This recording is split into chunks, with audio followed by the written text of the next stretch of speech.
ओम नमो भगवते वासुदेवाय। ओम नमो भगवते वासुदेवाय।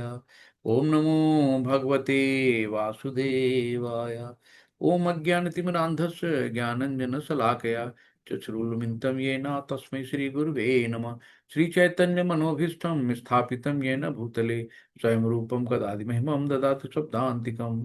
वंदेहम श्री गुरु श्रीकमलम श्री गुरु वैष्णव श्री रूप सागर जातम सैकन रघुनाथान्वितां तम सजीवम साद्वैतम सावभूतम पद्म सहित श्री कृष्ण चैतन्य देवम श्री राधा कृष्ण पादान सैकन ललिता श्री विशाखान्वितांशा।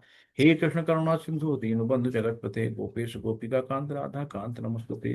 तप्त कांचन गौरांगी राधे वृंदावनेश्वरी वृषभानुसुते देवी प्रणमामि हरिप्रिय।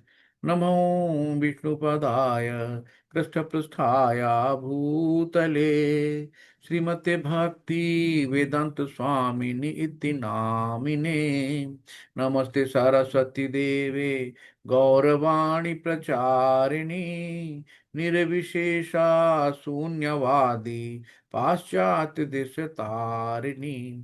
जय श्री कृष्ण चैतन्य प्रभु नित्यानंदा श्री अद्वैत गदाधर श्रीवासदि गौर भक्त वृंदा। हरे कृष्णा कृष्णा कृष्णा हरे हरे हरे राम राम राम हरे हरे। हरे कृष्णा कृष्णा कृष्णा हरे हरे हरे राम राम राम हरे हरे। हरे कृष्णा कृष्णा कृष्णा हरे राम राम राम हरे हरे। हरे कृष्णा। सभी को दंड प्रणाम। तो हम लोग आज स्टार्ट कर रहे हैं 8वें श्लोक से। श्लोक नंबर 8। तो 13वें अध्याय का 8वां श्लोक है। तो यहाँ पे सारी चीजें भगवान ने बताई है। तो 20 बातें यहाँ पे भगवान ने बताई हैं। कौन कौन सी हम लोग देख लेते हैं। अमानित्वम अदभित्वम अहिंसा क्षांति आर्जवम आचार्य उपासनम शौचम स्थैर्यम आत्मविनिग्रह इंद्रिय अर्थेषु वैराग्यम अहंकार एव च जन्म मृत्यु जरा व्याधि दुख दोष अनुदर्शनम आसक्ति अनभिस्वंगम आसक्ति अनभिस्वंगम पुत्रदार गृह आदिषु नित्यं च संचित्वम् इष्टम् अनिष्ट उपपस्तिषु मयि च अन्येन योगेन भक्ति अविचारिणी विभक्ति देश सेवित्वम् अरक्ति जन संसदि आध्यात्म ज्ञान नित्यत्वं तत्व ज्ञान अर्थ दर्शनम एतत् ज्ञानम इति प्रोक्तम अज्ञानम यत अन्यथा। हरे कृष्ण। श्रील प्रभुपाद की जय।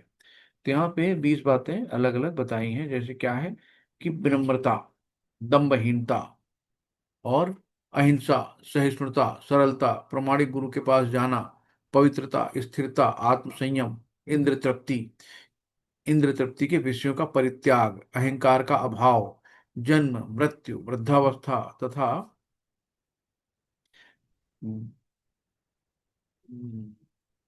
जन्म मृत्यु वृद्धावस्था तथा जो है रोगों के दोष, हाँ रोगों के दोषों की अनुभूति, वैराग्य, संतान, स्त्री, घर तथा अन्य वस्तुओं की ममता से मुक्ति। और क्या है, अच्छी तथा बुरी घटनाओं के प्रति संभाव, मेरे प्रति निरंतर यानी अनन्य भक्ति। अनन्य यानी कि उसके सिवाय और कुछ भी नहीं। एकांत स्थान में रहने की इच्छा, जन समूह से विलगाव यानी कि प्रजल्पा नहीं करना चाहता, आत्म साक्षात्कार की महत्ता को स्वीकारना तथा परम शक्ति की दार्शनिक खोज है ना, यानी कि परमेश्वर को जानना, परम शक्ति की खोज जो है, इन सबको मैं ज्ञान घोषित करता हूँ। और इसके अतिरिक्त जो भी है वो सब क्या है, अज्ञान है। तो देहधारी आत्मा 24 तत्वों से बने आवरण के रूप में बंद रहता है। तो 24 तत्व जो होते हैं उनका खोला होता है, उसके में देव दो देह धुरी ये शरीर है देह रूपी, उसी में आवरण में बंद रहता है। और यहाँ पर ज्ञान की जिस प्रक्रिया का वर्णन है, इससे बाहर निकलने का साधन है। तो जो हम आवरण में बंद हैं, जो हम पिंजरे में कैद हैं, जेल में बंद हैं, तो वहां से कैसे निकलना है, तो ये 20 जो चीजें भगवान ने बताई हैं, ये निकलने का साधन है। तो इसमें जैसे कि 11वें श्लोक में प्रथम पंक्ति में कि मयि चान्य योन भक्ति व्यभिचारिणी, तो ये ज्ञान की प्रक्रिया का अवसान भगवान की अन्य भक्ति में होता है। तो जब हम भगवान की अनन्य भक्ति करते हैं, सिर्फ भगवान के अलावा कुछ नहीं, रो रो के उनसे हम अपनी भक्ति की, उनकी सेवा की भीख मांगते हैं, है ना, कि अपनी सेवा दे दो भगवान, अपनी भक्ति दे दो, तो ये होता है। तो जैसा कि भागवतम में कहा गया है क्या, यस्यासि भक्ति भवत्यचिंतना भक्ति चिन्ह सर्वे गुणैश्च समासते सुरा, जिसने भक्ति की प्रथम अवस्था प्राप्त कर ली है, उसमें सारे ज्ञान के गुण विकसित हो जाते हैं। तो आप भक्ति शुरू करें, धीरे धीरे भगवान बुद्धि देगा, जिससे ज्ञान अपने आप मिलेगा, है ना। तो यहाँ तक कि जो भक्ति स्वीकार करते हैं उनके लिए भी आवश्यकता है। आध्यात्मिक जीवन का शुभारंभ तभी होता है जब प्रामाणिक गुरु ग्रहण किया जाए। तो जैसे हमें प्रामाणिक गुरु मिल जाते हैं, तो हमारा आध्यात्मिक जीवन शुरू हो जाता है, हमें एक नया नाम मिल जाता है, हमारे नाम के आगे दास में लग जाता है। जैसे मेरा नाम भौतिक में डॉक्टर सुशील गुप्ता, लेकिन जब आध्यात्मिक गुरु की शरण में गए, तो वहां पे सुशीतल गौरपद दास, है ना, ये नाम मिला, एक नया नाम मिल गया। तो इसको आध्यात्मिक नाम कहते हैं। तो आध्यात्मिक जीवन का शुभारंभ तभी होता है जब प्रामाणिक गुरु ग्रहण किया जाए। भगवान श्री कृष्ण यहाँ स्पष्ट कहते हैं कि ज्ञान की प्रक्रिया ही वास्तविक मार्ग है, इससे परे जो भी विचार किया जाता है व्यर्थ होता है। तो विनम्रता में क्या होता है, अमानित्व का अर्थ है मनुष्य को अन्यों के द्वारा सम्मान पाने के लिए इच्छुक नहीं रहना है। तो हमें बहुत ज्यादा अपने आप को ये नहीं करना कि मैं बहुत बड़ा हूँ, मैं बहुत अच्छे पद पे हूँ, लोग मुझे नमस्कार करें, मुझे सम्मान करें। तो ये चीजें हैं। तो जो भी इन ये जो इस संसार है ना, हम संसार में अपनी इंद्रियों के उसमें पड़ जाते हैं। तो जो भी खुशी मिलती है ना, तो इंद्रियों का जो भोग है उसके कारण मिलती है, लेकिन ये क्षणिक होती है। लेकिन जो आध्यात्मिक सुख होता है वो परमानेंट होता है ना। तो ये यहाँ पे तात्पर्य काफी बड़ा है, क्योंकि ये 20 चीजों का है। तो ये आप लोग पढ़िएगा ध्यान से, बहुत अच्छा श्री प्रभुपाद जी ने लिखा है। अतः नियमित रूप से जीव को कृष्ण, जो हमारी जुबान है ना, लप लप करती है कि ये भी खा लें वो भी खा लें, तो हमें करना है क्या है, जो भी खाएं वो भगवान का उच्छिष्ट खाएं, यानी भगवान का भोग लगा प्रसाद ही खाना है। हरे कृष्ण का कीर्तन करने में प्रयुक्त होना चाहिए, तथा नेत्रों को संबंध जो है, कृष्ण के सुंदर रूप के अतिरिक्त अन्य कुछ न देखना चाहिए, हमें कृष्ण का ही विग्रह देखना चाहिए, है ना। और कानों को क्या है, कृष्ण के विषय में श्रवण में लगाना चाहिए। नाकों को क्या है, कृष्ण के फूलों, जो फूल चढ़ते हैं, पत्तियां तुलसी के हैं, उनको सूंघने में लगाना चाहिए। यह भक्ति की विधि है। तो इस तरीके से हम भक्ति कर सकते हैं कि अपने नवधा भक्ति जो बताई गई ना, कि हर एक चीज को भगवान की सेवा में लगा देते हैं। तो क्योंकि अहंकार का अर्थ होता है स्वरूप, मिथ्या देहता। तो अपनी ये जो मिथ्या है कि हम देह हैं, आत्मा नहीं है, तो ये इसको त्यागना है। हमें ये याद रखना है कि I am soul not a body. और घर को सुखमय बनाने की सर्वोच्चम विधि कृष्ण भावनामृत है। और ये अत्यंत सरल भी है। इसमें केवल हरे कृष्ण कृष्ण कृष्ण हरे हरे, हरे राम राम राम हरे हरे का कीर्तन करना होता है।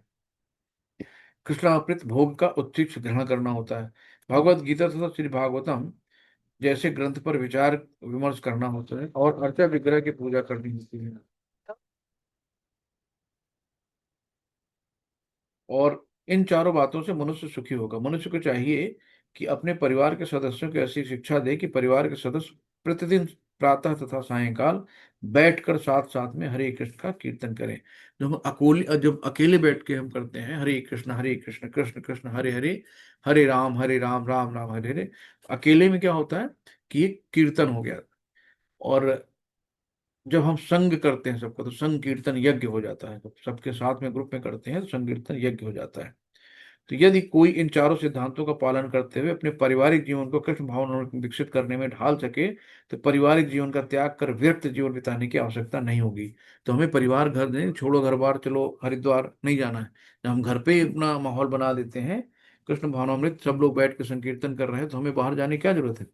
तो घर पे ही सारा माहौल बन गया। तो अर्जुन अपने परिजनों को मारना नहीं चाह रहा था, किंतु जब वो समझ गया कि परिजन साक्षात कृष्ण साक्षात्कार में बाधक हो रहे हैं, तो उसने कृष्ण के आदेश को स्वीकार किया। हम्म? तो मनुष्य को चाहिए कि अपने दार्शनिक विवेक से वो आत्मा की प्रकृति के विषय में शोध करे। उसे चाहिए कि अपने आत्मा को समझने के लिए शोध करे, और यहाँ पर इसकी संस्कृति की है ना, कि हमें अपने आप को जानना है कि भगवान हम यहाँ क्यों आए हैं, हमारा यहाँ पे जन्म क्यों हुआ, कुछ तो मकसद होगा। यहाँ तो है नहीं कि खाया पिए बच्चे पैदा किए चले गए, इसके लिए नहीं आए। यहाँ आए हम लोग भगवान की सेवा, प्रेममय सेवा यानी भक्ति करने आए। तो आत्मा तथा परमात्मा कभी भी एक नहीं हो सकते। अतः भक्ति शाश्वत नित्य है। मनुष्य को इसी दार्शनिक धारणा में स्थित होना चाहिए। तो भक्ति हमेशा कभी खत्म नहीं होती, जहां से आप छोड़ोगे वहीं आपको मिलेगी। हाँ, जहां मान लो अचानक डेथ हो गई किसी की भक्ति करते करते, तो जहां से भक्ति छूटी अगला जन्म वहीं से मिलेगा। तो यहाँ पे ये नहीं कि आज यहाँ डॉक्टर इंजीनियर डीएम एसडीएम है तो खत्म, तो उनका पद खत्म, लेकिन भक्ति का पद पद कभी खत्म नहीं होता है। मनुष्य को चाहिए कि भगवान को समझने के पद तक पहुंचे और भगवान की भक्ति में लग जाए, यही ज्ञान की पूर्णता है। तो विनम्रता के बिना ज्ञान संभव नहीं है। तो हमें क्या करना है, विनम्र बनना है, हमेशा जीव परमात्मा का नित्य दास है, ये हमेशा याद रखना है। अब लोग आते हैं 13 में। ज्ञेयं यत्ते प्रवक्ष्यामि यज्ञ ज्ञात्वात्म मस्तुनो मस्तुनते अनादिमत परम ब्रह्म न सत्यनाद सच्युते। चलो प्रभात कीजिए। अब मैं तुम्हें गे यानी गे क्या है बता चुके हम लोग, जानने हो, जो जानने हो क्या है परमात्मा। तो अब मैं तुम्हें गे के विषय में बतलाऊंगा, जिसे जानकर तुम नित्य ब्रह्म का आस्वादन कर सकोगे। यह ब्रह्म या आत्मा जो अनादि है और मेरे अधीन है, इस भौतिक जगत के कार्य कारण से परे स्थित है। तो यानी कि आत्मा के स्वरूप का वर्णन हो रहा है यहाँ पे। तो आत्मा आत्मा तथा परमात्मा दोनों के ज्ञान से मनुष्य जीवन अमृत का आस्वादन कर सकता है। तो जैसे बताया गया, जीव नित्य है, वो आदि अनादि है। शरीर का ज्ञाता न तो कभी उत्पन्न होता है और न मरता है, वो ज्ञान से पूर्ण होता है। तो यहाँ पे भगवान कहते हैं जीवात्मा सदा भगवान की सेवा में लगी रहती है ना। तो अब यहाँ पे क्या गया है कि आनंद ब्रह्म की परम ब्रह्म भगवान है। तो जो आनंद है ना, सत चित आनंद, वही भगवान है, सत चित आनंद। तो सत हो गया आपका ब्रह्म, चित हो गया परमात्मा, और जो भगवान है सत चित आनंद, तीनों का रूप। तो परमात्मा का इस स्वरूप का यहाँ पे वर्णन कर रहे हैं। सर्वतः प्राणिपादम तत्सर्वतो स्थिचिरो मुखम सर्वतः श्रुतिम लोके सर्वमावृत तिष्ठिता तिष्ठति। शिल प्रपात की जय। उनके हाथ पांव आंखें सिर तथा मुंह तथा उनके कान सर्वत्र हैं। इस प्रकार परमात्मा सभी वस्तुओं में व्याप्त होकर अव्यवस्थित रहता है, यानी कि परमात्मा सर्वत्र व्याप्त है, एक एक तिनके में हर जगह परमात्मा व्याप्त है। जैसे यहाँ बताया गया तात्पर्य में कि जिस प्रकार सूर्य अपनी अनंत रश्मियों की विकिरणों करके स्थित है, उसी प्रकार परमात्मा भगवान भी, यानी कि सूर्य की किरणें जहां जहां जाती है ना, तुरंत वहां से अंधेरा भाग जाता है। उसी तरह परमात्मा सब जगह व्याप्त है। ये कहा गया है कि एक आदि शिक्षक ब्रह्मा। आदि क्यों कहा गया कि ब्रह्मा से पहले कोई शिक्षक नहीं था, ब्रह्मा का पहला जन्म हुआ, से लेकर छोटी सी चींटी तक सारे जीव स्थित हैं। उनके अनंत सिर हाथ पैर नेत्र और अनंत जीव हैं, ये सभी परमात्मा में स्थित हैं। तो परमात्मा सर्वव्यापक है। लेकिन आत्मा ये नहीं कह सकता कि हाँ उनके हाथ पांव नेत्र चारों दिशाओं में है ना। आत्मा एक ही शरीर के बारे में बात करेगी, लेकिन परमात्मा सर्वव्यापक है, सबके बारे में बात करते हैं। तो परमात्मा आत्मा से भिन्न है ना। परमात्मा सर्वव्यापी है, आत्मा सर्वव्यापी नहीं है। परमात्मा का अपना हाथ असीम दूरी तक फैला सकते हैं, किंतु आत्मा नहीं कर सकती। हम तो यहाँ दीवार के बाहर नहीं देख सकते कि दीवार के बाहर क्या है।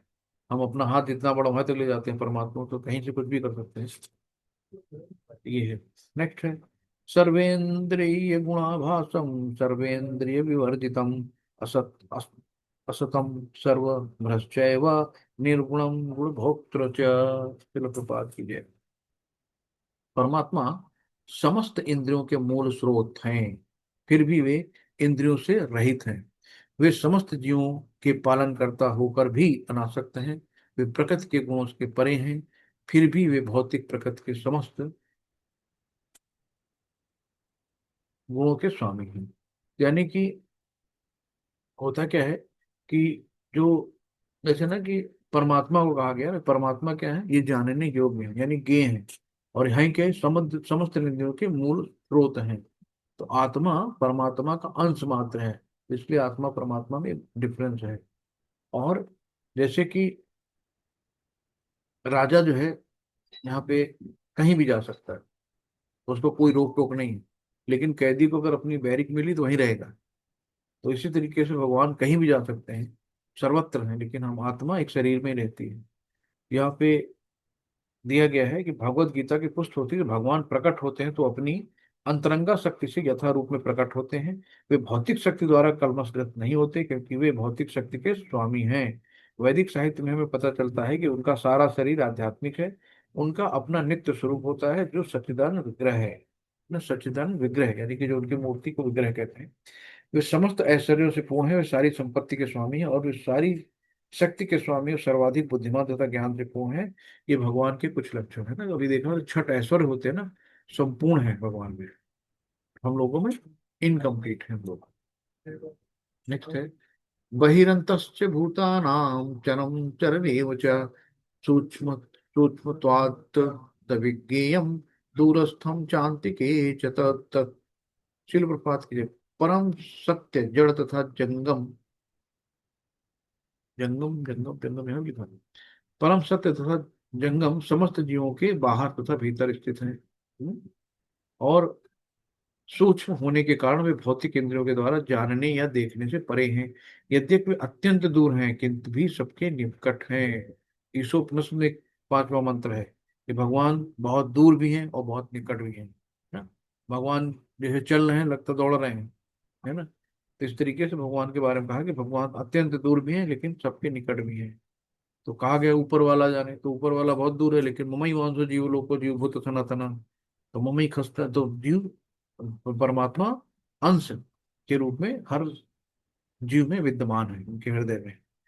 तो इस तरीके से जिस भक्त में प्रेम उपज चुका है उसका निरंतर दर्शन करता है। जिसके अंदर भक्ति आ गई है तो भगवान को हमेशा अपने सक्षम पाता है, अपने नजदीक पाता है। भगवान से बातें करता है, भगवान से रोता है, भगवान से खेलता है उनके साथ में।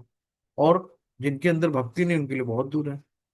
तो केवल भक्ति द्वारा भगवान को समझा जा सकता है। भक्त्या माँ भी जानाति या अमन्यत्म तत्व। तो भक्त ही केवल भगवान को जान सकता है, तत्व यानी आइडेंटिटी के रूप में उनको।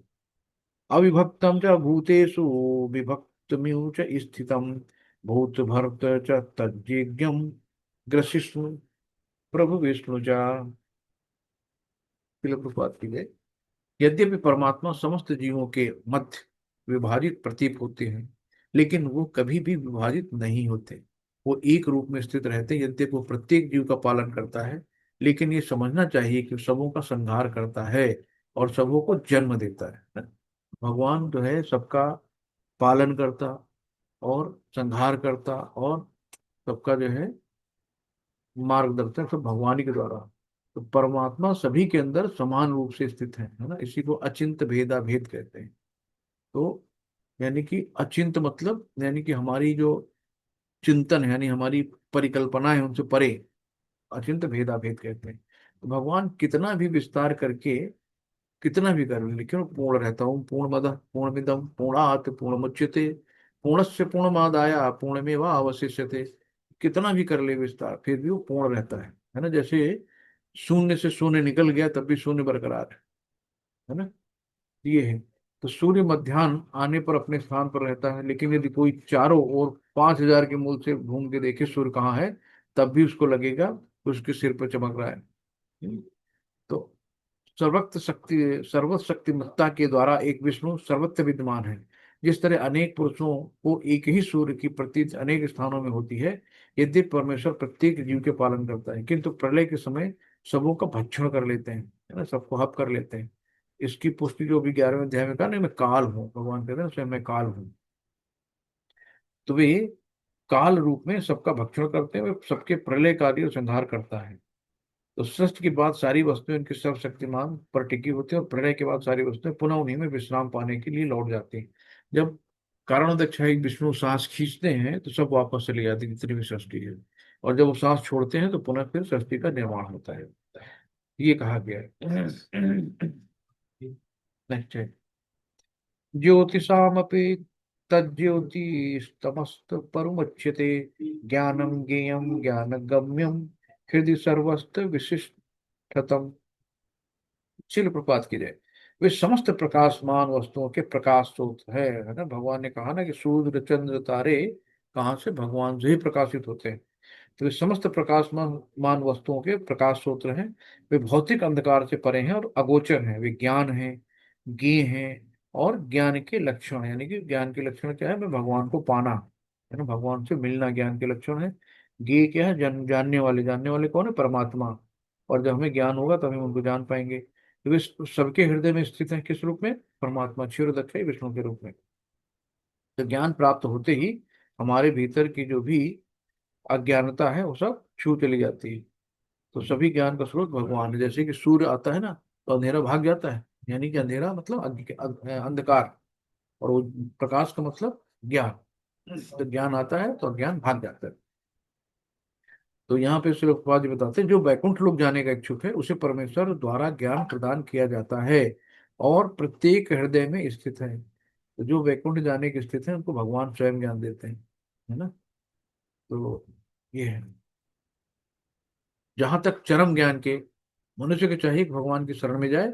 और जहां तक चरम ज्ञान के लक्ष्य का संबंध है, वैदिक साहित्य में पुष्ट हुई है, तमेव विद्वाति मृत्यु में थी।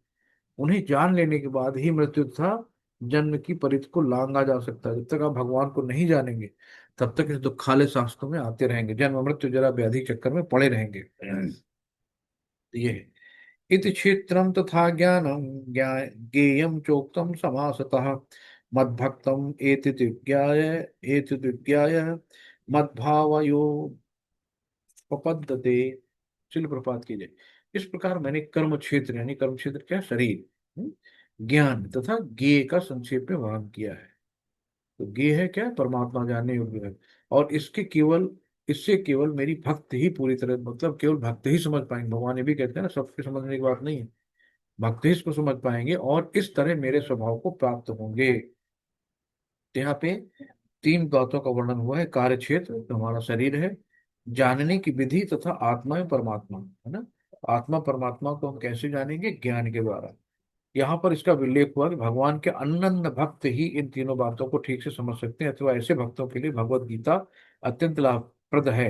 वे ही परम लक्ष्य अर्थात परमेश्वर कृष्ण के स्वभाव को प्राप्त कर सकते हैं। दूसरे शब्दों में, केवल भक्त ही भगवत गीता को समझ सकते हैं और वांछित फल प्राप्त कर सकते हैं, अन्य लोग नहीं कर सकते। नेक्स्ट है, प्रकृतिम पुरुषम चैव विद्यनादि उभावपि विकारांश्च गुणाश्चैव विद्धि प्रकृति संभवान। शील प्रभात की जय। प्रकृति तथा जीवों को अनादि समझना चाहिए। उनके विकार तथा गुण प्रकृति जन्य है, यानी प्रकृति के कारण है। प्रकृति जन्य मतलब प्रकृति के कारण। तो प्रकृति तथा जीवों को अनादि समझना चाहिए, जिनका कोई अंत नहीं है। और ये जो उनके विकार गुण क्या है, यानी प्रकृति जो भौतिक जगत है ना, इसकी जो क्रिया और प्रतिक्रिया होती है उसकी वजह से। तो हमें, अब सबसे बड़ा क्या है, हमें चिंता करनी चाहिए कि हमें अपने पिता के घर जाना है। पिता कौन? घर मतलब भूलोक, यानी वृंदावन, यानी गोलोक वृंदावन जाना है ना। तो हमेशा हमें याद रखना चाहिए।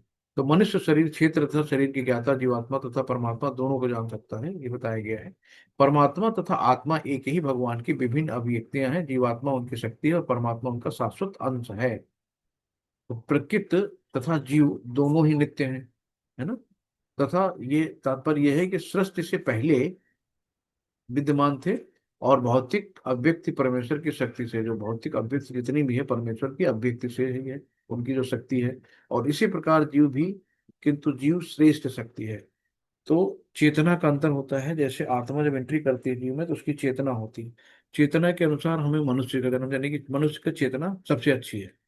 और जैसे जैसे हम नीचे जाएंगे ना तो जानवर हैं, और भी जानवर, उनकी चेतना कम होती है, लेकिन होते सब जीव हैं। और सब में भगवान का अंश होता है, जैसे हम में वैसे उनमें भी है, सिर्फ चेतना का फर्क होता है। प्रकृति के तीन गुण द्वारा उत्पन्न विकार प्रकृति की उपज है। कौन से तीन गुण? सत्वगुण, रजोगुण, तमोगुण। जीवों के सारे विकार तथा शरीर के कारण है। जहां तक कि आत्मा का संबंध है, सारे जीव एक में है ना? सब एक ही से हैं, सिर्फ उनमें चेतना का ही फर्क है। यहाँ पे 21 है।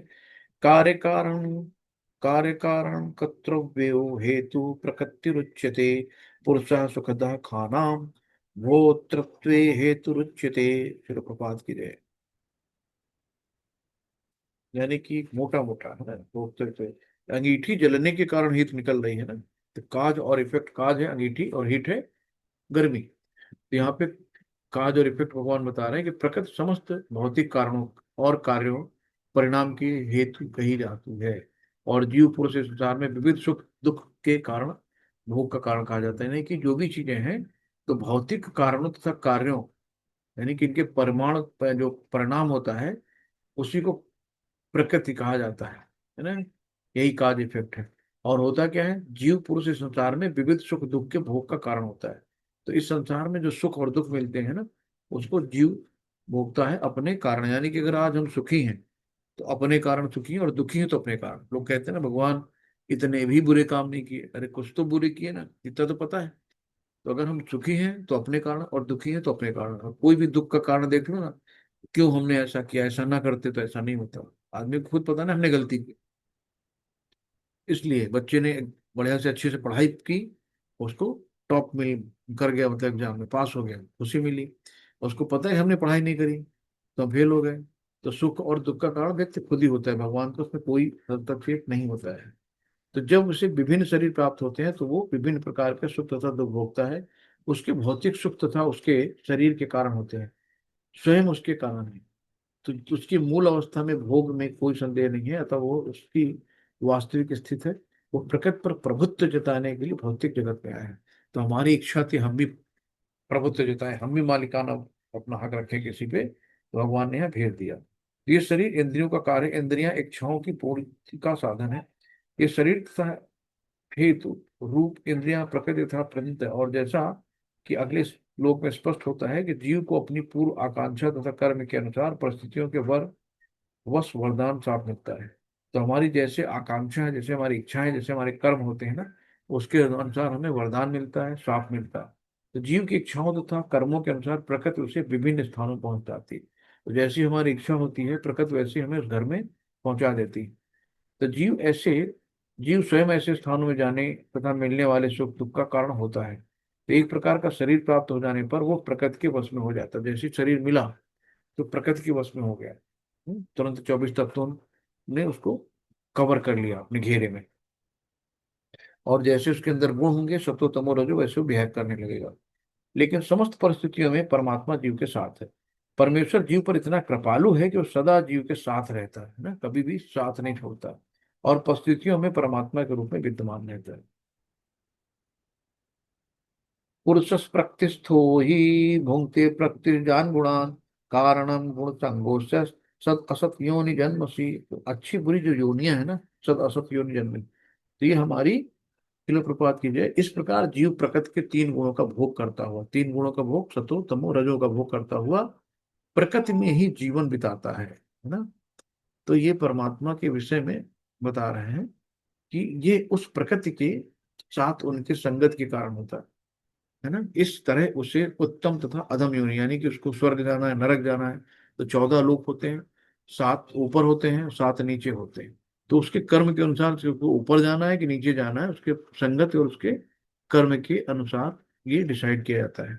तो भौतिक इच्छा के वशीभूत हो उसे कभी देवता के रूप में, तो कभी मनुष्य के रूप में, तो कभी पशु के, कभी पक्षी, कभी कीड़े मकोड़े, कभी जल जंतु, कभी संत पुरुष, तो कभी खटमल के रूप में जन्म लेना पड़ता है। ये क्रम चलता रहता है और प्रत्येक परिस्थिति में जीव अपने को परिस्थितियों का स्वामी मानता है, जबकि वो प्रकृति के वश में रहता है ना। एक बार इंद्र को वरदान मिला, वो सुअर का जन्म उनको मिल गया। अब वो नारद मुनि वहां से निकले तो बोले यार इंद्र यहाँ पे मैला खा रहा है सुअर के रूप में। तो नारद ने बोला चलो अब तुम्हारा समय हो गया, अब तुम यहाँ से चलो। तो बोला नहीं, मैं यहीं सुखी हूँ, हमारे बीवी बच्चे हैं, परिवार है।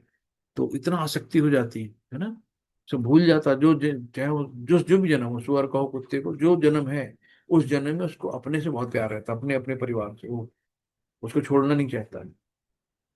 जीव किस प्रकार विभिन्न शरीरों को प्राप्त करता है, ये प्रकृति के विभिन्न गुणों के संगत के कारण है। अतः इन गुणों के ऊपर ऊपर उठकर दिव्य पद पर स्थित होना होता है, यही कृष्ण भावनामृत कहलाता है। तो सर्वश्रेष्ठ उदाहरण अर्जुन है, जो कृष्ण से ईश्वर विज्ञान का श्रवण करता है। यदि जीव इस श्रवण विधि को अपना ले तो प्रकृति पर प्रभुत्व जमाने का चिर अभिलक्षित आकांक्षा समाप्त हो जाएगा, है ना। जैसे जैसे हमें ज्ञान आएगा तो हम किसी पे प्रभुत्व जमाना कम कर देंगे, अपने आप कम कर देंगे। तो देन अब यहाँ पे क्या होता है कि भगवान कहते हैं उपद्रष्टा, यानी कि उपद्रष्टा यानी कि हम साक्षी हैं। उपद्रष्टा अनुमंता चा भर्ता भोक्ता महेश्वरम परमाप्ने तो चापी तो देहिस्मिन पुरुषः परा। तो भगवान ये कहते हैं कि there is third silent party bargain all of us, कोई तीसरा साक्षी है जो हमारे सारे क्रियाकलापों को नजर रख रहा है, देख रहा है। तो परमात्मा हर जीव में साक्षी के रूप में होते हैं ना, जो हमारे कर्मों को पूरा देखते हैं। तो शिल प्रपात कीजिए, तो भी इस शरीर में एक अन्य दिव्य भोक्ता है जो ईश्वर है, परम स्वामी है और साक्षी तथा अनुमति देने वाला है। यानी कि जब आप इच्छा करते हो तो सैंक्शन कौन करते हैं? भगवान ही करते हैं। यानी कि बिना सैंक्शन किए देवता भी आपको नहीं देंगे। तो देवता लोग भी भगवान से अर्जी लगाते हैं कि मेरा भक्त ये मांग रहा है, भगवान उसको सैंक्शन करते हैं, अनुमति देने वाले हैं, और जो उसको परमात्मा कहते हैं। तो वो अंदर से जीव के भौतिक भोग की आकांक्षा पूर्ति की अनुमति देते हैं भगवान। परमात्मा की अनुमति के बिना जीवात्मा कुछ भी नहीं कर सकता। तो अप्रूवल सबसे कहाँ से आता है? अप्रूवल भगवान से ही आता है। तो जो भी हम इच्छा भगवान से करते हैं, तो हमें अब क्या करना है? अप्रूवल किस बात का लेना है? कि हमें गोलोक वृंदावन धाम जाना है, भगवान के साथ रहना है। तो हमें यही इच्छा करनी है। तो भगवान इसका भी अप्रूवल देंगे, लेकिन हम इच्छा दृढ़ पूर्वक करें, अनन्य भक्ति से करें, रो रो के भगवान की भक्ति मांगे। तो भगवान कहते हैं ना, ये सब चीजों को त्याग दो और मेरे प्रति श्रद्धा करो, तभी तुम सुखी रहोगे। सब चीजों को त्याग कर भगवान के प्रति, माम में सर्वधर्म परित्याजम माम एकम शरणं व्रजम अहम त्वं सर्वपापेभ्यो मोक्ष्यसिमामि मा शुचि। तो इस प्रकार जो बुद्धिमान व्यक्ति परमात्मा अथवा भगवान में श्रद्धा रखता है, वो सच्चिदानंदमय जीवन की ओर प्रगति करने लगता है। अब यहाँ पे नेक्स्ट है, य एव वेत्ति पुरुषं प्रकृतिं च गुणैः सह सर्वाथ सर्वथा वर्तमानोपि न स भूयपि जायते। शिल प्रपात की, जो व्यक्ति प्रकृति जीव तथा प्रकृति के गुणों की अंतः क्रिया से संबंधित इस विचारधारा को समझ लेता है, यानी जो व्यक्ति, यानी कि भगवान की शरण में जाने पे थे, तो भगवान की शरण में हम जाने से ही मुक्त हो जाते हैं। तो जो व्यक्ति प्रकृति जीव तथा प्रकृति के गुणों की अंतः क्रिया को संबंधित इस विचारधारा को समझ लेता है, उसे मुक्ति की प्राप्ति सुनिश्चित है ना। और उसकी वर्तमान स्थिति चाहे जैसी हो, उसका पुनर्जन्म नहीं होता। भगवान सीधे सीधे कह रहे हैं कि उसका पुनर्जन्म नहीं होता। तो प्रकृति, परमात्मा और आत्मा, इनके अंतः संबंध की स्पष्ट जानकारी हो जाने पर मनुष्य मुक्त होने का अधिकारी बनता है और इस भौतिक प्रकृति में लौटने के लिए बाध्य हुए बिना वैकुंठ वापस चले जाने का अधिकारी बनता है। ये ज्ञान का फल है। तो आध्यात्मिक चेतना या कृष्ण भावनामृत को प्राप्त करना, ये निश्चित है कि वो संसार में फिर भी कभी नहीं आ सकेगा। वो सच्चिदानंद जीवन बिताने के लिए वैकुंठ लोक भेज दिया जाएगा। हरि बोल। यहाँ पे क्या है कि श्रवण, केवल सुनने से, यानी कि जैसे परीक्षित महाराज सुख मुनि से भागवतम सुन रहे थे, और सुनते सुनते जो सुन चुके, तो भगवत धाम से रथ आता है भगवान का, और सीधे भगवत धाम, भगवत जो गोलोक वृंदावन धाम चले जाते हैं। तो सोनम ही कि हमें केवल अगर ध्यान से सुनना है, ध्यान पूर्वक भगवान की बातों के बारे में सुनना है। ध्यानेनात्म पश्यन्ति केचिदात्मनोमात्मना अन्ये सांख्येन योगेन कर्म योगेन चापरे। शिल प्रपात कीजिए, कुछ लोग परमात्मा को ध्यान के द्वारा अपने भीतर देखते हैं, कुछ लोग मेडिटेट करते हैं और भगवान को अपने अंतरात्मा में देखते हैं। तो दूसरे लोग ज्ञान के अनुशीलन द्वारा, और कुछ ऐसे ज्ञान का अनुशीलन क्या है, जो हमारे महात्मा गुरु महाराज जी ने, उनका जो जिन पद्धतियों पे चले हैं उनका अनुसरण करना है। तो जो निष्काम कर्म योग द्वारा देखी जाते हैं, नहीं कर्म फल की इच्छा किए बिना, निष्काम कर्म योग यानी कर्म करो लेकिन कर्म फल की इच्छा न करो, इसको कहते हैं निष्काम। तो तीन अलग अलग तरीके से भगवान से जुड़ा जा सकता है। कैसे? यानी कि ब्रह्म से, परमात्मा से, और भगवान यानी ध्यान से। तो इस तरीके से भगवान ये बता रहे हैं। तो इस प्रकृति से परे पर वैकुंठ लोक तथा भगवान है, जिनका विस्तार परमात्मा के रूप में प्रत्येक व्यक्ति में हुआ है और जो सर्वव्यापी है। तो ये चीजें हैं। तो यहाँ पे 24 तत्व बताया गया है ना। सांख्य दार्शनिक इस भौतिक जगत का विश्लेषण 24 तत्वों के रूप में करते हैं, और वे आत्मा को 25वां तत्व मानते हैं। तो 24 तत्व ही हैं, लेकिन जो एक आत्मा है, उसको 25वां तत्व भी मान लेते हैं। तो इस तरीके से जिनकी चेतना शुद्ध होती है, वो ध्यान द्वारा परमात्मा को देखने की कोशिश करते हैं। तो ये है, नेक्स्ट है, अन्वे त्वे वमजानन्तः श्रुत्वान् उपासते ते अपि चातिरन्तेय मृत्यु स्तुतिपरायणाः। चलो प्रपात की जय। तो यहाँ पे क्या है कि ऐसे शिल प्रपात के ऐसे भी लोग हैं जो यद्यपि आध्यात्मिक ज्ञान से अवगत नहीं होते, पर अन्यों से परम पुरुष के विषय में सुनकर उनकी पूजा करने लगते हैं। ये लोग भी प्रामाणिक गुरुओं से श्रवण करने की मनोवृत्ति होने के कारण जन्म तथा मृत्यु के पथ पर पार कर जाते हैं। यानी कि प्रामाणिक गुरु से केवल श्रवण करना। प्रामाणिक गुरु कौन है? ये भगवान के वो हैं जो रिप्रेजेंटेटिव है ना। तो उनके श्रवण मात्र से ही हम इस जन्म मृत्यु को पथ को पार कर जाते हैं। श्री शिल प्रपात जी ने कहा ना कि आप केवल 14 जो 4 नियम का पालन करो और 16 माला कम से कम करो, मैं वचन देता हूँ कि मैं तुम्हें भगवत धाम ले जाऊंगा। और श्री प्रपात जी ने ये कहा है ना। शिल प्रपात जी से उन्होंने, एक पत्रकार ने पूछा कि क्या आपकी कभी मृत्यु होगी? तो बोले, आई एम नेवर डाई, मैं कभी नहीं मरूंगा। मैं अपनी पुस्तकों के द्वारा हमेशा जिंदा रहूंगा। जब जब पुस्तक पढ़ेंगे तो लोग मुझे याद करेंगे। तो अपनी पुस्तकों के द्वारा भगवान शिल प्रपात जी आज भी ज्ञान दे रहे हैं सबको, है ना। तो ये है। तो यहाँ पे केवल श्रवण करना है और श्रवण करके हम प्रकट कर सकते हैं। तो विशेषता चैतन्य महाप्रभु के अनुसार यदि हरे कृष्ण कृष्ण कृष्ण हरे हरे, हरे राम राम राम हरे हरे दिव्य धुन को सुने, तो सभी व्यक्तियों को सिद्ध पुरुषों से श्रवण करने का लाभ उठाना चाहिए। तो सिद्ध पुरुषों से श्रवण करो और उसका लाभ उठाओ। इस श्लोक में श्रवण विधि पर विशेष रूप से बल दिया गया है।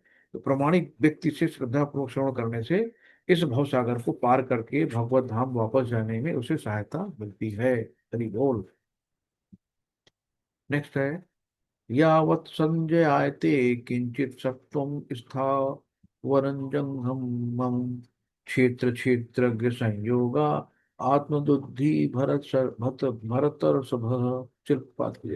हे भरतवंशियों में श्रेष्ठ, ये जान लो कि चर तथा अचर जो भी तुम्हें अस्तित्व में दिख रहा है, वो कर्म क्षेत्र तथा क्षेत्र के ज्ञाता का संयोग मात्र है ना। तो ये शरीर तथा आत्मा से हम पूरी सृष्टि को देख सकते हैं। तो यहाँ पे वह जीव तथा प्रकृति का संयोग मात्र है। वृक्ष पर्वत आदि ऐसी अनेक अभिव्यक्तियां हैं जो गतिशील नहीं है। इनके साथ ऐसी वस्तुएं हैं जो गतिशील हैं, और ये सब भौतिक प्रकृति तथा परा प्रकृति अर्थात जीव के संयोग मात्र है। परा प्रकृति जीव के स्पर्श के बिना कुछ भी उत्पन्न नहीं कर सकती। इस तरीके से सम सर्वेषु भूतेषु तिष्ठतं परमेश्वरं विनश्यन् तस्व विनश्यन्तम यह पश्यति स पश्यति ही। जो परमात्मा को समस्त शरीरों में आत्मा के साथ देखता है, तो परमात्मा को समस्त शरीर जितने भी जीव हैं सबको परमात्मा उसके अंदर देखता है। और जो ये समझता है कि इस नश्वर शरीर के भीतर ना तो आत्मा ना ही परमात्मा कभी भी विनष्ट होता है, वही वास्तव में देखता है। यानी कि जो आत्मा और परमात्मा दोनों शाश्वत हैं, इनका कभी नष्ट नहीं होता है। जो इस रूप में देखता है वही वास्तव में देखता है।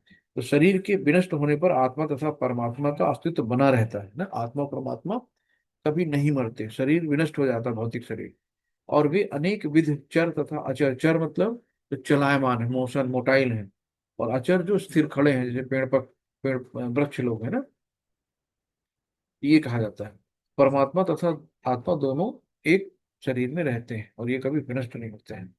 नेक्स्ट, समः पश्यन्ति सर्वत्र समवस्थितिमीश्वरं न हि न हिनस्त्यात्मात्मात्मन् ततो याति परां गतिम्। तो परमात्मा हर किसी के हृदय में समान रूप से व्याप्त है। हम लोग समझ चुके हैं इस चीज को। तिल प्रपात के जो व्यक्ति परमात्मा को सर्वत्र तथा प्रत्येक जीव में समान रूप से वर्तमान देखता है, वो अपने मन के द्वारा अपने आप को भ्रष्ट नहीं करता। इस प्रकार वो दिव्य गंतव्य को प्राप्त होता है। तो क्या है, सामान्यतः मन इंद्रिय तृप्ति के कार्यों में लीन रहता है, लेकिन जब वही मन परमात्मा की ओर उन्मुख होता है तो मनुष्य आध्यात्मिक जगत में आगे बढ़ जाता है। ये है प्रकृत्यैव च कर्माणि क्रिया क्रियमाणानि सर्वशः यः पश्यति तथात्मानं कर्तारं च पश्यति। तो आत्मा क्या है, इच्छा प्रकट करता है और कार्य शरीर से करवाता है और इंद्रियों से करवाता है। तो शरीर जड़ है और आत्मा क्या है, चेतन है। चेतना आत्मा से आती है। अगर आत्मा निकल गई तो शरीर नश्वर हो गया, बेकार हो गया। फिर प्रपात की जय। तो जो ये देखता है कि सारे कार्य शरीर द्वारा संपन्न किए जाते हैं, जिसकी उत्पत्ति प्रकृति से हुई है, और जो ये देखता है कि आत्मा कुछ भी नहीं करता, वही यथार्थ में देखता है ना। तो आत्मा क्या है कि हम आत्मा अपनी इंद्रियों से, यानी कि हम अपनी इंद्रियों से इच्छा प्रकट करते हैं और शरीर से कार्य करते हैं, ये कहा गया है। ये शरीर मनुष्य को पूरी इच्छाओं के अनुसार प्राप्त होता है। हमने जो पहले इच्छाएं की, भगवान से हमने द्वेष किया, जिसकी वजह से भगवान ने हमें यहाँ दुखालय शाश्वतम भेज दिया। तो हम अपनी इच्छाओं की पूर्ति के लिए शरीर मिलता है, जिससे वे इच्छानुसार कार्य करता है। तो शरीर एक यंत्र है, यानी कि शरीर एक, समझ लो, कार है, और ड्राइवर क्या है? आत्मा। तो इसमें परमात्मा ने इच्छाओं की पूर्ति के लिए निर्मित किया है। इच्छाओं के कारण ही मनुष्य दुख भोगता है और यह चुप पाता है। जब जीव में यह दिव्य दृष्टि उत्पन्न हो जाती है तो शारीरिक कार्यों से पृथक हो जाता है, जिसमें ऐसी दृष्टि आ जाती, यही वास्तविक दृष्टा है। यदा भूत पृथक भाव मेक स्थनु पश्यति, तत्व च विस्तारम ब्रह्म संपदे तथा। शिल प्रपात कीजिए। जब विवेकवान व्यक्ति विभिन्न भौतिक शरीरों के कारण विभिन्न रूपों को देखना बंद कर देता है और ये देखता है कि किस प्रकार से जीव सर्वज्ञ फैले हुए हैं, तो वो ब्रह्म बोध को प्राप्त होता है। तो देहात्म बुद्धि के कारण हम किसी को देवता या किसी को मनुष्य, कुत्ता, बिल्ली आदि रूप में देखते हैं। ये भौतिक दृष्टि होती है ना, लेकिन वास्तविक दृष्टि ये नहीं है।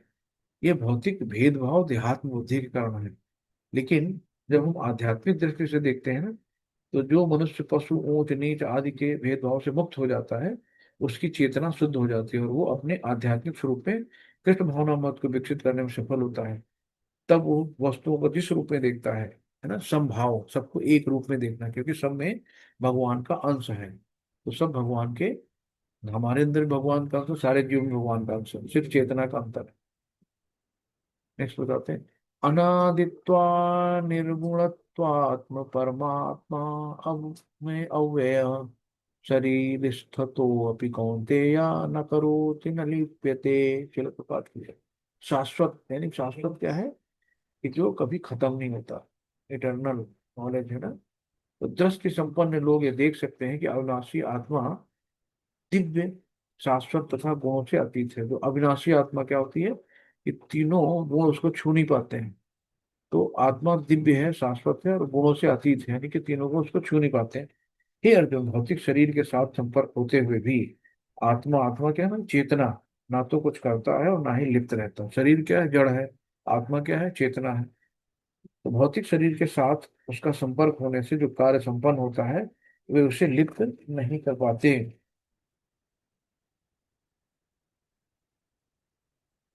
हरे कृष्ण। यथा सर्वगतम शौच यथा सर्वगतम शौचम यादाकाशने नोपलिप्यते सर्वत्रावस्थितो देहे तथात्मानोपलिप्यते।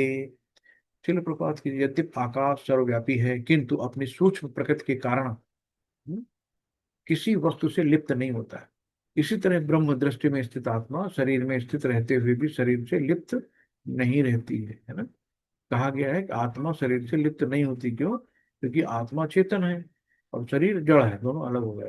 तो वायु, जल, कीचड़, मल तथा अन्य वस्तुओं में प्रवेश करती है, फिर भी वो किसी वस्तु से लिप्त नहीं होती। जैसे हवा है, कहीं से अच्छे फूलों की महक लेके आ रही है, कहीं से बदबू वाली लेके आ रही है। तो हवा हवा हवा अपने आप में कहीं बदलती नहीं है। लेकिन ये नहीं कि वो बदबू वाली हवा आ रही है। बदबू किसकी वजह से? फूल की वजह से या किसी गंदगी की वजह से, है ना, सुगंध बदबू। लेकिन उसमें हवा लिप्त नहीं होती है। तो हवा का उसमें कोई मतलब नहीं, तो अपना चल रही है जैसे चलना है। तो शरीर के विनष्ट हो जाने पर वो उसे कैसे विलग हो जाएगा, तो ये कोई भी विज्ञान इसे निश्चित नहीं कर पाता। जैसे आत्मा है, आत्मा क्या है? और प्राण, प्राण वायु है, तो प्राण एक हवा है। तो प्राण जो है आत्मा को कैरी करके ले जाती है अगले शरीर में। यहाँ पे नेक्स्ट आता है। यथा प्रकाश शक्ति कहा पृथ्वम लोकमिमं रवि क्षेत्रम क्षेत्री तपुष्टम प्रकाशयति भारत।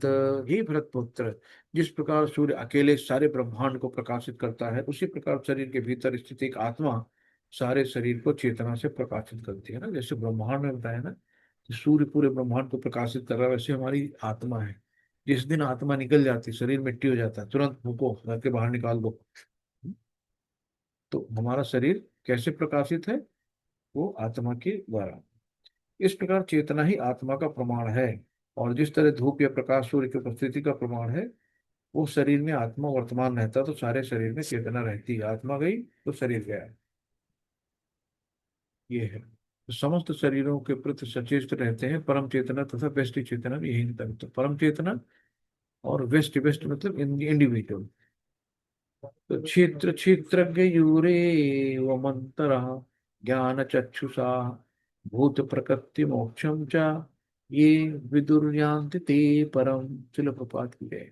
जो लोग ज्ञान के चक्षुओं से शरीर तथा शरीर के ज्ञाता के अंदर को देखते हैं और भव बंधन से मुक्त की विधि को भी जानते हैं, उन्हें परम लक्ष्य प्राप्त होता है। हरि बोल। तो यहाँ पे इसका तात्पर्य इस लेक्चर पे यही कि मनुष्य को शरीर तथा शरीर के स्वामी तथा परमात्मा के अंतर को समझना चाहिए। और 8 से 12 श्लोक में भगवान ने क्या बताया, मुक्ति की विधि को जानना चाहिए, तभी वो परम गति को प्राप्त होगा। यदि पुरुष स्वीकार कर लिया जाए तो पदार्थ तथा आत्मा के अंतर को समझा जा सकता है। तो गुरु बिन होय न ज्ञान, ज्ञान बिन वैराग्य, बिना गुरु के ज्ञान नहीं होता। तो गुरु ही सब चीजें बताएंगे। यह भौतिक जगत आत्मा तथा 24 तत्वों के संयोग से कार्यशील है। जो संपूर्ण भौतिक जगत की संरचना को आत्मा तथा तत्वों के संयोग से हुई मानता है, वो परमात्मा की स्थिति को देख सकता है, वही बैकुंठ लोक जाने का अधिकारी बनता है। तो मनुष्य को चाहिए कि वो गुरु की सहायता से इस अध्याय को भली भांत समझ ले। हरि बोल। तो आत्मा इच्छा करती है, भगवान जो है उसका चिंतन करते हैं ना। तो हमें क्या करना है, गोलोक वृंदावन की जाना है, यही इच्छा रखनी है। इसमें पर हमेशा मन में चलते रहना कि हमें अपने घर वापस जाना है। शिल प्रपाद की जय, गुरु महाराज जी की जय। तो ये 13 चैप्टर एंड होता है। और अभी हम लोग पास 12 मिनट है, कर लेते हैं। तो जो यहाँ पे बताया गया है कि नेक्स्ट जो 14 अध्याय है, नमो विष्णुपादाय पृष्ठप्रस्थाय भूतले श्रीमते भक्ति वेदांत स्वामिनि इति नामिने नमस्ते सारस्वती देवे गौरवाणी प्रचारिणी निर्विशेषा शून्यवादी पाश्चात्य देश तारिणी। जय श्री कृष्ण चैतन्य प्रभु नित्यानंदा श्री अद्वैत गदाधर श्रीवासादि गौरा भक्त वृंदा। हरे कृष्णा हरे कृष्णा कृष्णा कृष्णा हरे हरे, हरे राम राम राम हरे हरे। श्री प्रभात की जय, गुरु महाराज की जय। अध्याय 14 है। यहाँ पे हमें भगवान ये बता रहे हैं ना कि कैसे बंधन में हम फंसे हैं, है ना, और जीवात्मा और उससे हमें कैसे बाहर निकालना है। तो प्रकृति के 3 गुणों में बताते हैं कि हम किन किन गुणों में, गुण मतलब होता है रस्सी। तो रस्सी का काम है बांधना। तो बांधता कौन है, गुण बांधते हैं। जैसे हमारे सतोगुण में बंधे हैं, रजोगुण में बंधे हैं, तमोगुण में बंधे हैं। तो इन गुण में बंधे हैं। लेकिन जो गुरु महाराज जी होते हैं, जो गुरु होते हैं, वो मुक्त आत्माएं होती हैं, यानी कि वो किसी बंधन में बंधे नहीं होते हैं। तो जिसके हाथ खुले होंगे वही तो हमें खोलेगा ना। हमारे हाथ बंधे हैं, हमें खोलेगा कौन? तो एक प्रमाणिक गुरु ही खोलते हैं। इस तरीके से यहाँ पे टोटल 27 श्लोक हैं। इसमें हम अगर 9 9 के भागों में 3 भागों में बांट दें, तो यहाँ पे बताया गया है कि 3 गुण जो है, नौ, जो 1 से 9 श्लोक हैं, तो 3 गुणों के बारे में बताया गया है। फिर बीच वाले जो 9 गुण हैं, उनमें इन गुणों के व्यवहार स्वभाव क्या होते हैं, ये सतोगुण का व्यवहार कैसा होता है, स्वभाव कैसा होता है, रजोगुणी का कैसा होता है, तमोगुणी का कैसा होता है ना। और आखिरी में जो 9 गुण हैं, तो ये बताया है कि हमें गुणातीत कैसे होना है, यानी कि इन 3 गुणों से कैसे ऊपर उठना है। तो गुणातीत यानी गुण से परे बन जाओ। गुण और से अतीत यानी गुण से परे बन जाओ। तो हमें गुणातीत बनना है। तो ये है। और श्री भगवान उवाच परम भूय प्रवक्ष्यामि ज्ञानानां ज्ञानमुत्तमम् यज्ञात्वा मनुर्यः सर्वे परां सिद्धिमितो गताः। तो यहाँ पे फिर प्रपात के लिए भगवान ने कहा कि अब मैं तुमसे समस्त ज्ञानों में सर्वश्रेष्ठ इस परम ज्ञान को पुनः कहूंगा। मतलब भगवान पुनः इसको रिपीट कर रहे हैं कि जिसे जान लेने पर समस्त मुनियों में परम सिद्धि प्राप्त की है। इसको जान लेने पे समस्त मुनियों ने परम सिद्धि को प्राप्त किया है। तो प्रकृति के गुणों की संगत के फलस्वरूप ही जीव इस भौतिक जगत में प्रकृति जैसे हमारे गुण होते हैं, वैसे हम कार्य करते हैं। तो पूर्ववर्ती अध्याय में दिए गए ज्ञान से श्रेष्ठ बताया है। इस ज्ञान को प्राप्त करके अनेक मुनियों ने सिद्धि प्राप्त की है और वैकुंठ लोक को भागी हुए हैं। तो अब भगवान उसी ज्ञान को अपने ढंग से बताने जा रहे हैं। ये ज्ञान अभी तक बताए गए समस्त ज्ञान योग से कहीं अधिक श्रेष्ठ है और इसे जान लेने पर अनेक लोगों को सिद्धि प्राप्त हुई है। अतः ये आशा की जाती है कि जो भी इस अध्याय को समझेगा उसे सिद्धि प्राप्त होगी। तो जो इस अध्याय को समझेगा उसे सिद्धि प्राप्त होगी। हमें बहुत तपस्या नहीं करनी, हमें केवल ये अध्याय समझ लेना, सिद्धि मिल जाएगी, ये बताया गया है। तो क्या है यहाँ पे कि जो जैसे राजा परीक्षित है, तो एकदम प्रमाण है शिव के, है ना, कि उन्होंने क्या किया, कलयुग का प्रकोप आ गया तो उनके दिमाग में, उन्होंने जाके ब्राह्मण के गले में सर्प डाल दिया। तो ब्राह्मण के बच्चे ने आके उनको श्राप दे दिया कि एक हफ्ते में तुम्हें इसी सर्प के द्वारा मृत्यु हो जाएगी, सांप के काट के। अब उन्होंने चुपचाप एकदम एक्सेप्ट कर लिया, बच्चे पे कोई रेट नहीं कि भाई राजा थे, कहते चलो उसको फांसी पे लटका दो। लेकिन उन्होंने एक्चुअली एक्सेप्ट कर लिया और पूछा इसका उपाय क्या है। तो उन्होंने सीधे भगवत धाम सुनी और भागवतम सुनी और सीधे भगवत धाम चले गए। इदम ज्ञान उपाश्रित्यम मम साधर्म्य मांगता संगे सर्गे अपि नोपजायन्ते प्रलय न विवथन्ति च। शिल प्रपात की जय। प्रकृति के तीन गुणों से निकलने का ज्ञान ही ज्ञान होता है ना। तो भगवान बताते हैं कैसे कि हमें निकलना है। तो यहाँ पे इस ज्ञान में स्थित होकर मनुष्य मेरी जैसी दिव्य प्रकृति, यानी भगवान की दिव्य प्रकृति क्या है, सत उचित और आनंद है, जो भगवान का दिव्य प्रकट स्वभाव है, को प्राप्त कर सकता है। इस प्रकार स्थित होने पर वो ना तो सृष्टि के समय उत्पन्न होता है और ना प्रलय के समय विचलित होता है। तो जब इस स्थित सच्चित आनंद में आ जाएगा ना, तो उसको प्रलय और प्रकट और अप्रकट का कोई विचलन नहीं रह जाता है। भगवान के गुण आ सकते हैं लेकिन भगवान हम लोग नहीं बन सकते, है ना। तो भगवान के गुण तो है ही है, जैसे कि एक समुद्र का बूंद ले लें, तो समुद्र का जो गुण है पानी का वो उस बूंद में भी है। लेकिन समुद्र अलग है, बूंद अलग है, समुद्र कहते हैं मात्रात्मक, हम लोग अलग है मात्रा में, ये गुणात्मक रूप से सेम है। तो जो मुक्त आत्माएं वैकुंठ जगत में पहुंच चुकी हैं, वे निरंतर परमेश्वर के चरण कमलों के दर्शन करती हैं, उनकी दिव्य प्रेमा भक्ति में लगी रहती हैं। अतः मुक्ति के बाद भी भक्तों का निजी स्वरूप समाप्त नहीं होता। तो जो कोई व्यक्ति इस दिव्य ज्ञान को प्राप्त होता है वो परम पुरुष के समकक्ष पद पर पहुंच जाता है। लेकिन जिस प्रकार इस संसार में विविधता है, उसी प्रकार आध्यात्मिक जगत में भी बहुत है। तो आध्यात्मिक जगत चिन्मय आकाश कहलाता है ना। तो जो मनुष्य को आध्यात्मिक रूप प्राप्त हो जाता है, वहाँ के सारे कार्यकलाप आध्यात्मिक होते हैं, और आध्यात्मिक स्थिति भक्ति में जीवन कहलाती है। आध्यात्मिक स्थिति भक्त में जीवन कहलाती है। मम योनिरहम वृद्ध ब्रह्म तस्मिन् गर्भ दधाम्यहम् संभव सर्वभूतानां ततो भवति भारत। तो तत्व यानी स्वरूप, तिल प्रपात की जय। हे पर भरत पुत्र, ब्रह्म नामक समग्र भौतिक वस्तु जन्म का स्रोत है। तो ब्रह्म क्या है, ब्रह्म को हम जीव भी कहते हैं, आत्मा भी कहते हैं। नामक समग्र भौतिक वस्तु यानी कि जो महत्व है, इसको भौतिक वस्तु कहते हैं। तो जन्म का स्रोत है, और इसी ब्रह्म को गर्भस्थ करता हूँ, जिससे समस्त जीवों का जन्म संभव है। भगवान सबको गर्भस्थ करते हैं अपनी दृष्टि के द्वारा। तो जीव के पैदा होने से भगवान का जो पार्टिसिपेट होता है क्या है, भगवान गर्भस्थ करते हैं, गर्भोदक्षाई विष्णु के रूप। और आत्मा पराशक्ति है, और अपरा जो है भौतिक शक्ति के मिलने से इनके जो संयोग होता है ना, इसी से परा और अपरा है। तो भौतिक और आध्यात्मिक शक्ति के मिलने से जीव का निर्माण होता है, जीव पैदा होता है। तो ये कहा गया है कि परम पुरुष उस ब्रह्मा उस ब्रह्म को जीवों के बीच साथ गर्भस्थ करता है। पृथ्वी जल अग्नि वायु आदि 24 तत्व भौतिक शक्ति हैं, और ये ब्रह्म अर्थात महातत्व भौतिक प्रकृति के अवयव हैं। तीसरा, भगवान की इच्छा से परा प्रकृति तथा अपरा प्रकृति में मिला दी जाती है। इसके बाद इस भौतिक प्रकृति के सारे जीव उत्पन्न होते हैं। तो परा और अपरा प्रकृति का संयोग ही इस भौतिक जगत की उत्पत्ति का कारण है। तो जैसे बिच्छू अपने अंडे धान के ढेर में देते हैं, और कभी कभी कहा जाता है कि बिच्छू को धान से उत्पन्न हुए। लोग कहते हैं धान से बिच्छू पैदा हुए, लेकिन धान बिच्छू के जन्म का कारण नहीं है। वास्तव में अंडे माता बिच्छू ने दिए थे। इसी प्रकार भौतिक प्रकृति जीवों के जन्म कारण नहीं होता है ना। बीज भगवान द्वारा प्रदत्त होता है।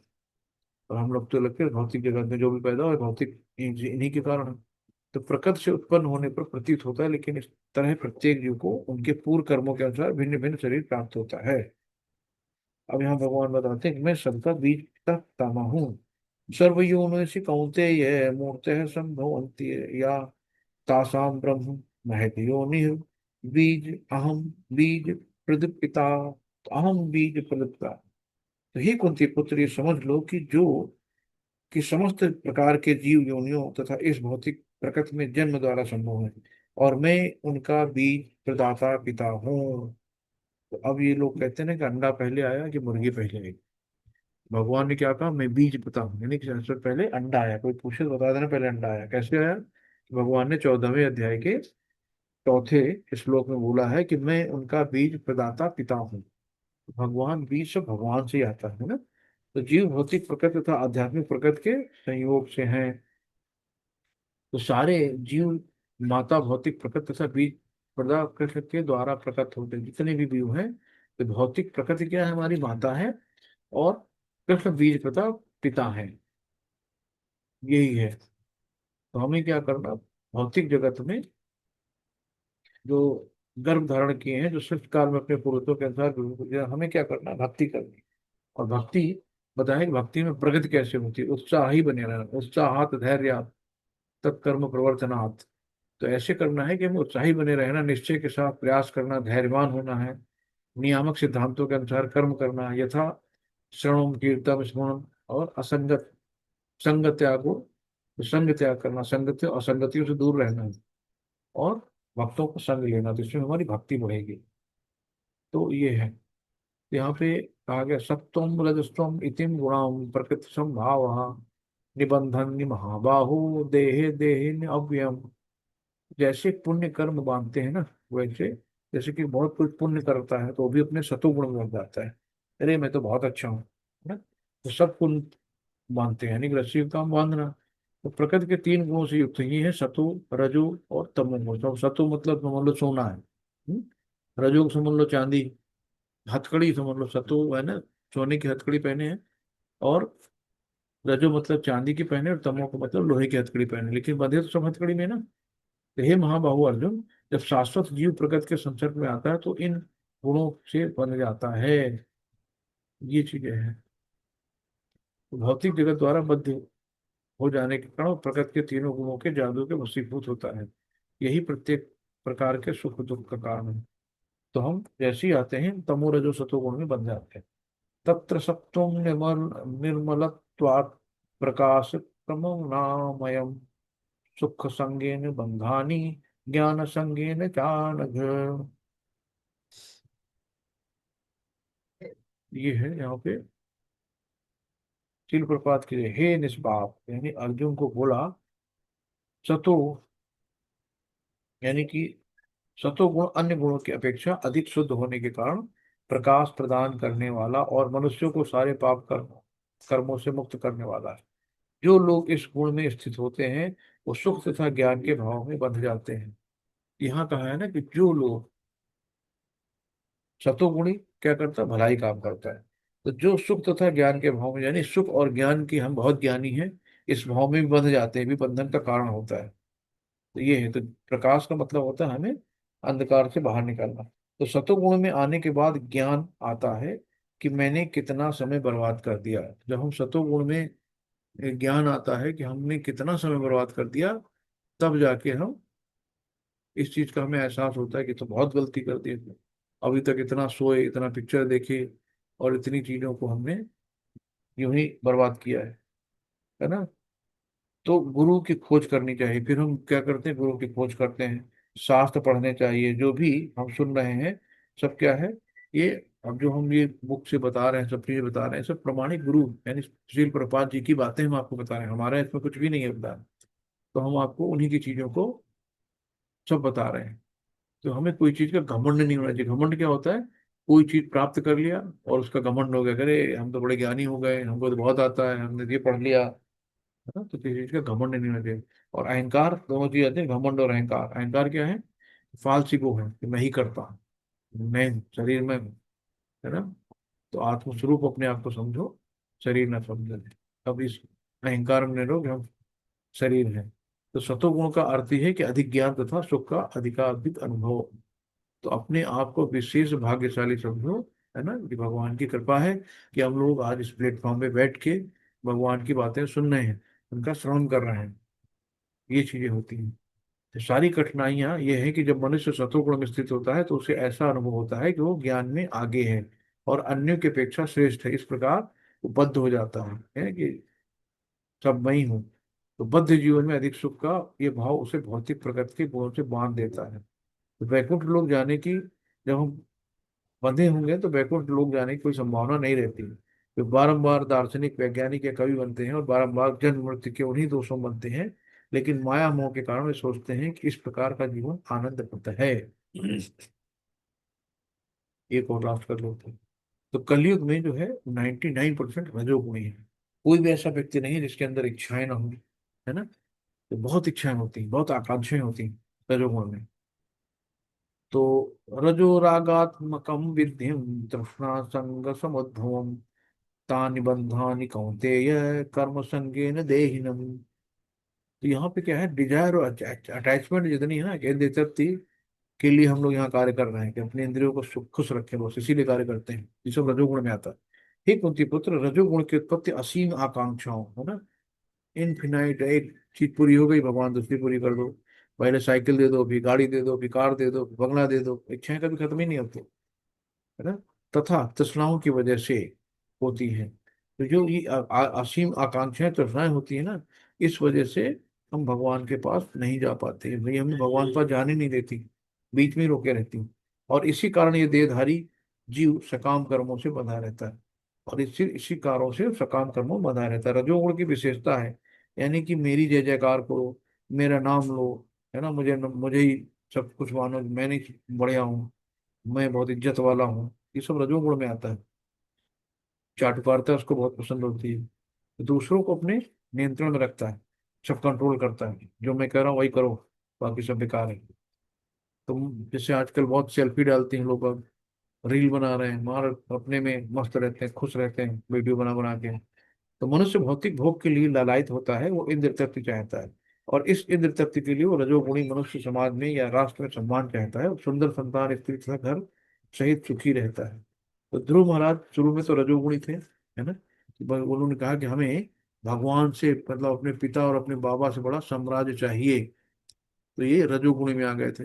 लेकिन जैसे ही भगवान के दर्शन हुए, जैसे ही भगवान के दर्शन हुए, तो वो कह रहे, हमने क्या ईंट पत्थर मांग लिया, ये तो सब बेकार है, कुछ है ही नहीं। तब उनको लगा, ज्ञान जैसे भगवान ने शंख छुआया तो उनको सारा ज्ञान आ गया। तुरंत जो उनको आ गई कि अरे मैं क्या मांग बैठा भगवान से। तो फिर उन्होंने कहा कि प्रभु, भगवान ने कहा मांग लो जो मांगना। उन्होंने कहा प्रभु, हमें हर जन्म में अपनी सेवा भक्ति दीजिएगा, और नहीं कुछ चाहिए, निस्दिन आपकी सेवा। तो भगवान की हमेशा उन्होंने सेवा ही मांगी, और कुछ भी नहीं मांगा। ये है। नेक्स्ट है तमस। तमस्तु ज्ञानम विद्यम मोहम सर्वदेहिनां प्रमादालस्येन्द्रि इंद्राभीष्ट अन्य बध्नाति भारत। तमः तु अज्ञानजनं विद्यम मोहनम सर्वदेहिनां प्रमादः आलस्य निद्रा भी तद निघ्नाति भारत। शिल प्रपात के ही भरत पुत्र, तुम जान लो कि अज्ञान से उत्पन्न तमोगुण, तमोगुण में समस्त देवधारी हैं, जीव तथा मोह, इस गुण के प्रतिफल पागलपन, प्रमाद, आलस तथा नींद है, जो बद्ध जीव को बांधते हैं। इतना आलसी होता, खा पी के सो गया, आज का काम कल करेंगे, फिर देखेंगे, कर लेंगे, ये सब तमोगुण में आता है ना। ये है कि बेवजह झगड़ा करता है, वो अननेसेसरी टाइम पास करता है इधर उधर, और भ्रम में रहता है, इल्यूजन में रहता है, लेजी, आलसी। ये सब तमोगुण है ना। रोज प्लानिंग करते हैं, चलो कल करेंगे, आज नहीं कल करेंगे, आज नहीं कल, कल कभी आते ही नहीं है। तो जो भी तमोगुण के फेर में पड़ता है वो पागल हो जाता है, और पागलपुर से नहीं समझ पाता कि कौन क्या है। अज्ञान के वशीभूत होने पर कोई मनुष्य किसी वस्तु को यथारूप नहीं समझ पाता।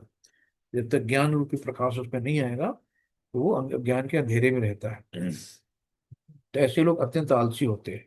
तो तमोगुण में लिप्त व्यक्ति का एक अन्य गुण है कि वो भी आवश्यकता से अधिक सोता है। 6 घंटे की नींद पर्याप्त है, लेकिन वो ऐसा व्यक्ति दिन भर में 10 घंटे या 12 घंटे सोता है। ऐसा व्यक्ति सदैव निराश प्रतीत होता है, भौतिक तृप्तों तथा निद्रा के प्रति व्यसनी बन जाता है। ये सब तमोगुणी के लक्षण है। तो ये है। शिल प्रभुपाद की जय, गुरु महाराज जी की जय। तो हम लोग एक गुण के बारे में जान गए कि सतो और तमो गुण, रजोगुण क्या होते हैं, और इसके बाद इनको कि ये कैसे व्यवहार में आते हैं, इनके बारे में हम लोग जो है कल देखते हैं। कि अभी हम लोगों ने सतो और तमो और रजोगुणों को देख लिया। ठीक है, तो तीन गुणों के बारे में हम लोग पता चल गया। व्यवहार स्वभाव के बारे में कल देखेंगे, और इनके गुणों से कैसे ऊपर उठना है ये भी हम लोग कल करेंगे। किलो प्रपात की जय। हरे कृष्णा। किसी को कुछ ऐड करना हो, कुछ बताना हो, कोई क्वेश्चन हो तो कर सकते हैं। वांछा कल्पतरुभ्यश्च कृपा सिंधु एव च पतितानां पावनेभ्यो वैष्णवेभ्यो नमो नमः। अनंत कोटि वैष्णव बंद की जय। शिल प्रपाद की जय। गुरु महाराज की जय। सभी भक्तों की जय। हरे कृष्णा। हरे कृष्णा। सभी को हरे कृष्णा।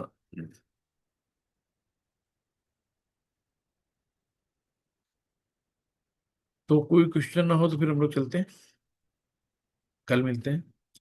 हरे कृष्णा। सभी को धन्यवाद। हरे कृष्णा। हरे कृष्ण प्रभु जी, दंडवत प्रणाम। हरे कृष्णा। हरे कृष्णा। माता जी वो भेज के सबको मैसेज दे दीजिएगा, फॉर्म वगैरह फिलअप कर ले, है ना। जी प्रभु।